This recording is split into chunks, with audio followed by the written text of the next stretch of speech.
All right, boys and girls, it's that time. Moving cows next door to the leased property. So we got to get them out of their strip that they're at now. Hopefully get them in with no problems. And if they start getting a little squirrely, problem is if they bust out of here, that's all. There's a creek and then it's just timber and they'll be gone. So if they start getting a little squirrely, I have my insurance policy here, which is some Purina protein cubes. They love those things like treats. So usually if I shake the bucket, they'll come running. The only reason why I'm not going to use those and walk in front of them and lead them through is just they don't get them very often. So they get super pumped when they get those protein cubes. So they start getting all head throwy and bucky and runny, and they're all sorts of excited. So I've got two issues with that. One, obviously I don't want them, like I said, bowling over that wire, but then there's an area right around here in between these trees that's actually a really deep ravine, and I haven't been able to get the tractor over there with the mower because it's the ground's falling in even more. So the last thing I want is for them to be chasing each other, trying to get to that bucket of treats and walk off the beaten path and then jump down in that ravine. That'd be horrible. So we'll see how this goes. I'd be lying if I said I'm not nervous, and just getting them over there, getting them off our property. This will be the first time in the 3 years that I've had these cows that they're not going to be on our home property on this micro ranch. So I'm nervous. Come on, girls. Hey, girls. And of course, today is super hot. One of the hotter days of the year. I think heat index is going up above 110 and the humidity's already at like 75%. So it is tropical. Glad we're not going to be walking into the sun though. Little tip I learned from Greg Judy and seems to get reiterated to me every time I try and move cattle going towards the sun, especially early in the morning, is they can't see a thing. So they'll run right through wires. Come on, girls. Hey, girls.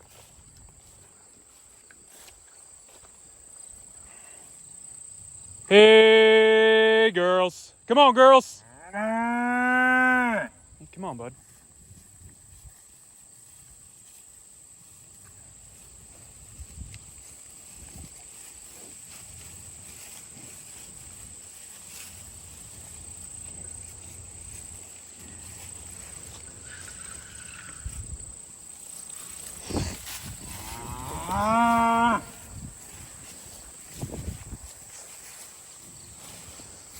How you doing? All right, nice and easy, girls. So you're already getting excited. And they've never been through here either. So this will all be new to them. Just try and keep them calm. You're good, mama.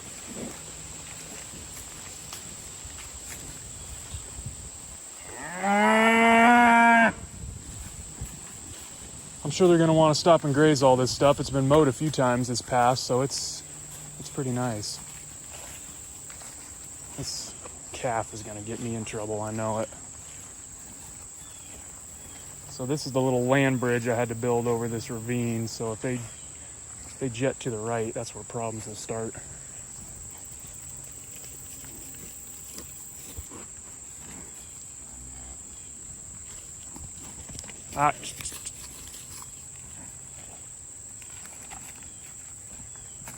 Oh man.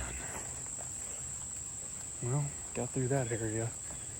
Today is not a day I want to go chasing cows through the brush or try and get one out of the ravine because she broke her leg.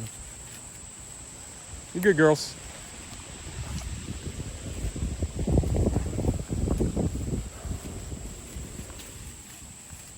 Good girls. Come on, mama. Come on, mama. Come on, girls. Hey, girls. Should have brought that bucket of treats. Hey, girls. Come on, girls. Come on, girls. Hey, girls.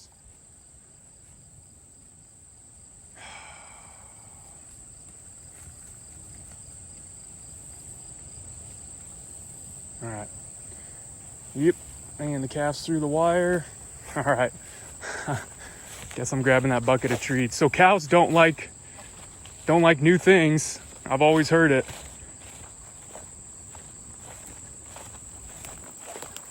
A cow likes it the best if today was just like yesterday, which it is not. So, all right, I'll be right back with you.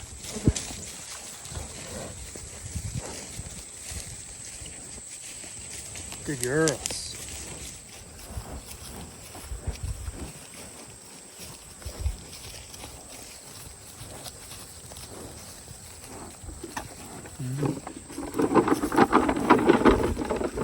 Wait your turn. Damn. Alright, we're in.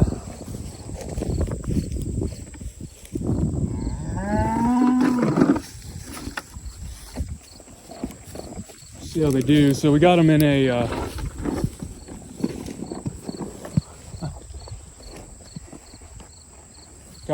about 2,000 square foot area.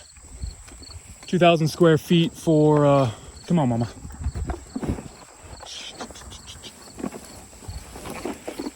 2,000 square feet for the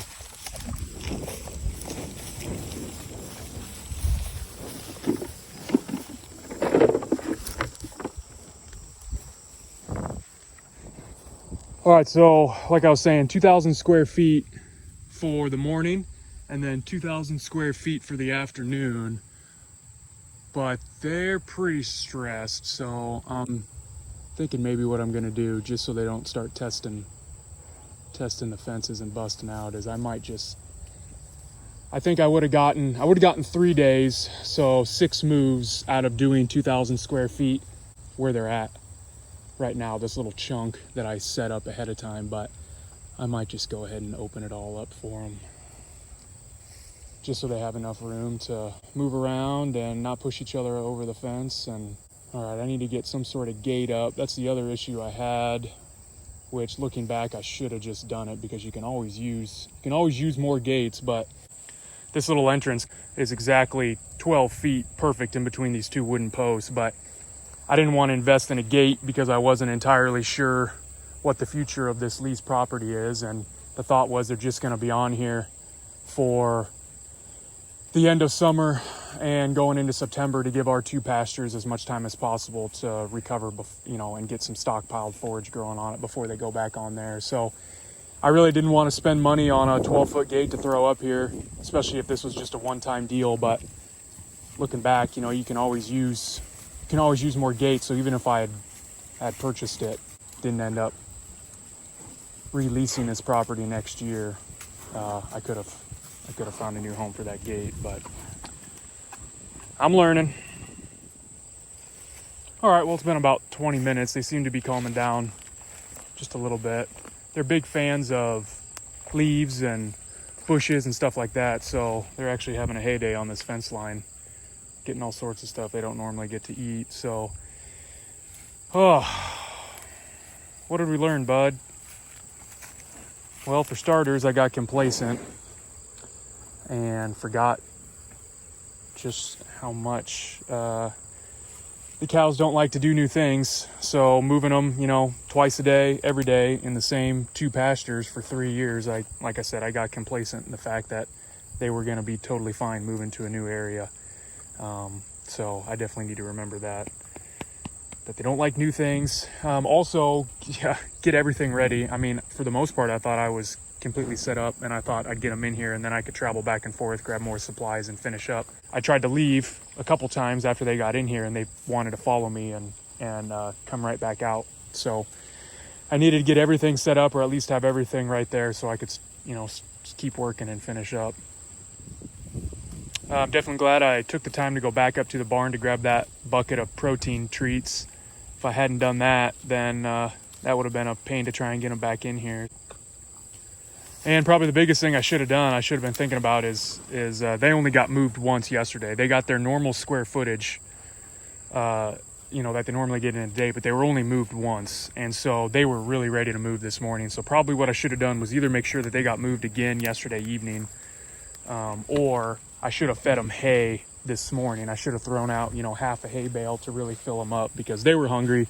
You heard them the minute I started calling them, they were mooing at me. That normally means that they're pretty hungry and they're ready to move. So I think that contributed to them being a little more excitable running over here because they were so hungry, thinking they were gonna get to a new strip that they were familiar with. So next time I'm gonna feed them hay, fill them up so they're less crazy, and give them a bigger area right out of the gate. I think that's what I should have done instead of, as much as I want to have a lot of animal impact on this overgrown stuff and just see how it looks after they trample it down and they eat what they want. I think it definitely would have helped for their stress levels if I would have given them just a larger area, spread them out, calm them down, give them more to eat right out of the gate. And last but definitely not least, another lesson I learned was just buy the damn gate. This is gonna keep me up at night. I obviously have to run a power wire across because my charger's over here. I got to get the power over there, but I'm gonna have to rig up something with this barbed wire that I cut to hook it into that post over there. But man, this is gonna keep me awake at night because they obviously know this is the way back through, right? This is the way back to get to where they're comfortable. So they're really gonna be testing whatever gate I put up here. I should have just went out and bought a 12-footer. I'd sleep a heck of a lot better. That was stressful. I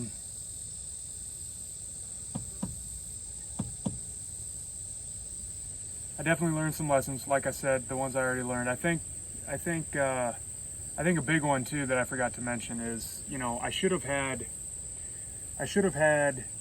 their minerals and their water. I didn't even have their water in there yet.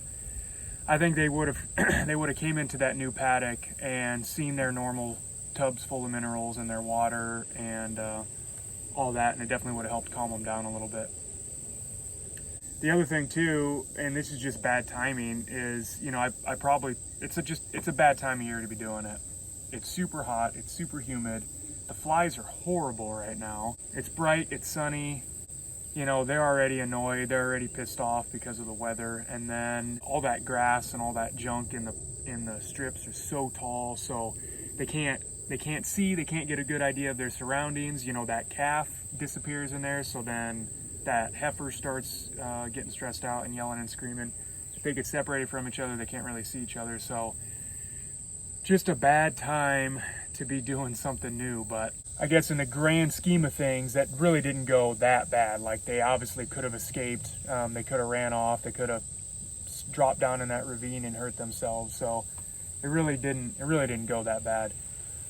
And that wasn't even the fun part. The fun part's coming up. So I need to get them out of that pasture, at least one of them, and moving them back up by the barn because I don't think she got bred successfully. I noticed the first 21 days she started acting like she was coming back into heat, but it was a shift day for me and I couldn't get her to the vet. So I'll need to bring them out of that paddock, and then I'm gonna have to come up with 2 more reels and create another long lane back up to the barn so I can get them loaded. So that's gonna be fun. Yeah, definitely lessons learned.